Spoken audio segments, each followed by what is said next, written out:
What do you do when the truth is a bomb, and everyone's pretending it's just another sunny day? Sarah stood by the picnic table, her fingers tracing the edge of a red plastic cup, her eyes darting between the adults laughing too loudly at the annual neighborhood barbecue. The air smelled of charcoal and burgers, but to her, it reeked of secrets. At 17, she wasn't supposed to know what she knew, but she did, and it was tearing her apart. 2 weeks ago, she'd overheard her mom, Ellen, on the phone. Late at night, when the house was supposed to be asleep, Sarah had crept downstairs for a glass of water. Ellen's voice, low and trembling, stopped her cold. "It was a mistake, Tom. We can't ever let her find out." Sarah's heart thudded. Tom was Lisa's husband. Lisa, her mom's best friend since college, the woman who'd practically raised Sarah alongside her own kids. The pieces clicked together like a cruel puzzle. Her mom had slept with Tom, and now, here they all were, at Lisa's backyard barbecue, acting like nothing had happened. Sarah watched her mom flip burgers at the grill, her smile too wide, her laugh too sharp. Lisa stood nearby, tossing a salad, her movements mechanical. Tom was across the yard, joking with neighbors, but his eyes kept flicking toward Ellen. Sarah felt sick. How could they all pretend? How could they stand there, sipping lemonade, while the truth festered like a wound no one would acknowledge? She wanted to scream, to throw her cup and demand answers. But she didn't. She couldn't. This wasn't just about her mom or Tom or Lisa. It was about the fragile web of their community, the block parties, the shared carpools, the late-night wine chats. If she spoke up, it would all unravel. And Sarah wasn't sure she was ready to be the one to pull the thread. Instead, she watched.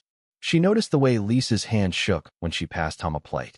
She saw her mom's forced cheer as she complimented Lisa's new patio furniture. The tension was a living thing, coiled beneath the surface, ready to snap. Sarah wondered if anyone else could feel it. Did the neighbors sense the undercurrent? Did Lisa's kids, running through the sprinklers, know their family was a house of cards? As the afternoon wore on, Sarah's unease grew. She wandered to the edge of the yard, where the grass met a line of oak trees, and sat on a wooden bench. Her best friend, Mia, Lisa's daughter, joined her. Mia was oblivious, chattering about school and boys, but Sarah barely heard her. She kept replaying that phone call, her mom's voice cracking with guilt. She wanted to tell Mia, to share the weight, but the words stuck in her throat. How do you tell your best friend something that could break her? The sun dipped lower, casting long shadows across the yard. Sarah's eyes landed on Lisa, who was now alone by the dessert table, arranging cookies with a kind of desperate precision. For a moment, their gazes met. Lisa's smile faltered, and Sarah saw something raw pain, maybe, or fear. Did she know? Had she always known? Sarah's stomach twisted. She wanted to hate her mom for what she'd done, but she couldn't. Ellen was the one who'd tucked her in every night, who'd cheered at her soccer games, who'd cried with her when her first crush broke her heart. She was flawed, human, and Sarah loved her anyway. Tom approached Lisa, and Sarah held her breath. He said something, too quiet to hear, and Lisa nodded stiffly. They moved apart quickly, like magnets repelling.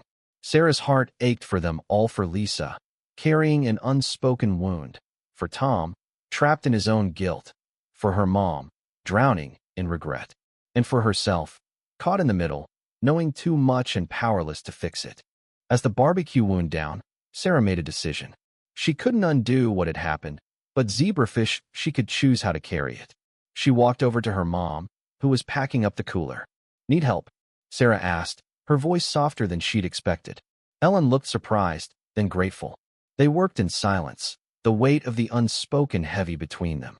Sarah didn't know if she'd ever confront her mom. Maybe some truths were too big to face head-on.